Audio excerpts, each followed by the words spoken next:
No matter how new or good, apparatus does not extinguish fires. That job belongs to the firefighters.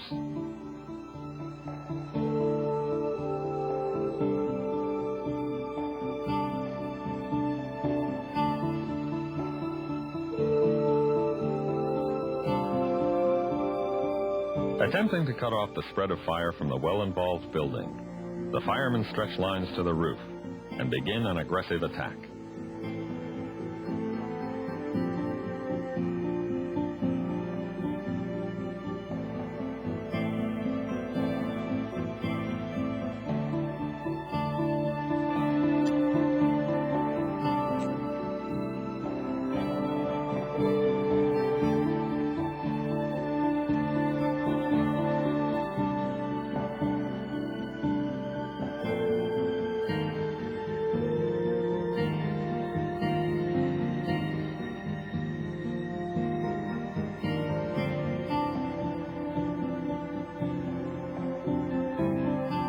With the fire obviously extending below them and the roof failing, the men heed the order to withdraw and hustle down the fire escape.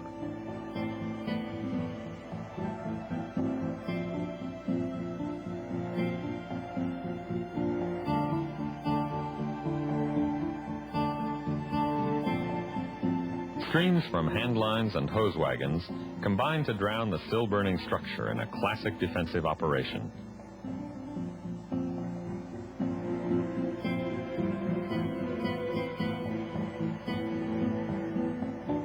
The concept of relief had not yet been invented. The companies were so large that when the nozzleman tired and could no longer hold the tip, he simply passed it to the next man and went to the end of the line. By the time he worked his way back to the tip, either the fire was out or he was rested enough to go back to work.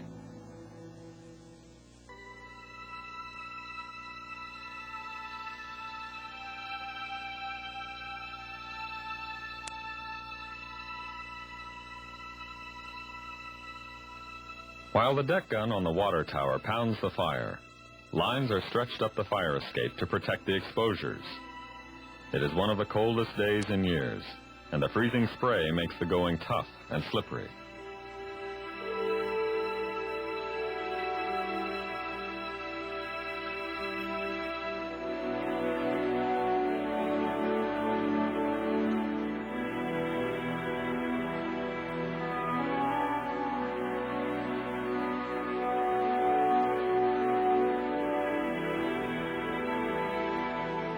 Smoke continues to pour from the structure as the firefighters finally get their lines in place and get water.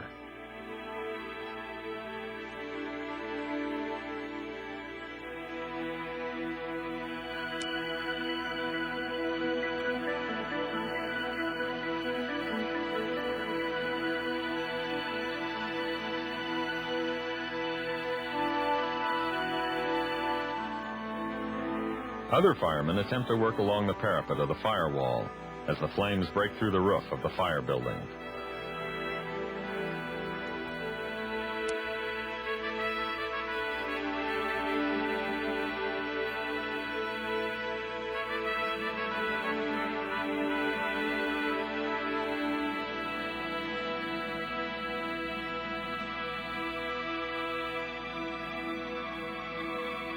The advantage of a motorized fire department became increasingly obvious as borough calls and other long apparatus responses became more frequent.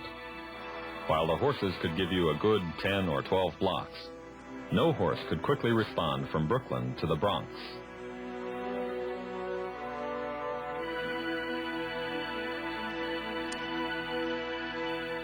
A light snow joins the spray from the hand lines and master streams. Rotten weather. But Dr. Harry Archer is once again on the scene treating the injured. Still a volunteer, Doc Archer is always welcome at the Big One.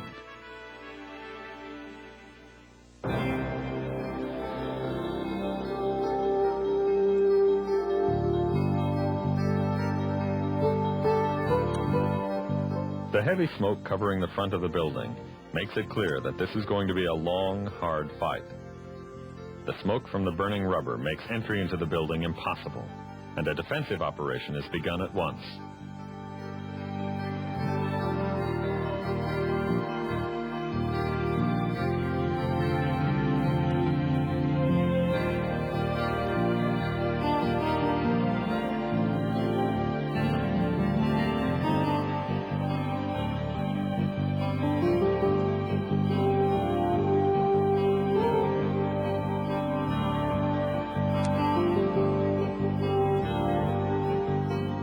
the extra alarm companies stretch in to supply the deck guns and hand lines. The heavy streams are positioned around the building to attack the rapidly growing fire.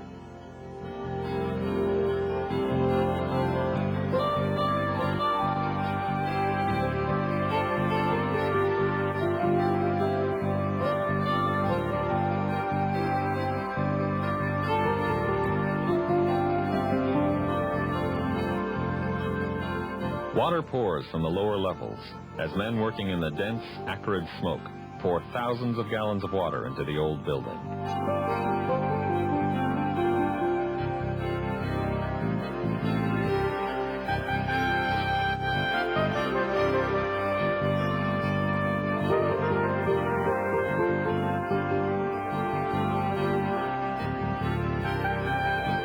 Eventually, the smoke diminishes to the point that hose lines can be taken into the building.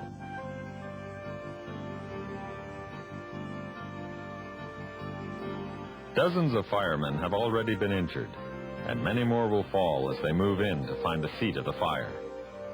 Smoke inhalation and eye wounds are the most common injuries, but there are also a few men suffering from burns and puncture wounds. Doc Archer, as usual, has been called on the second alarm and has been transported by Ambulance 1 to the scene of the fire.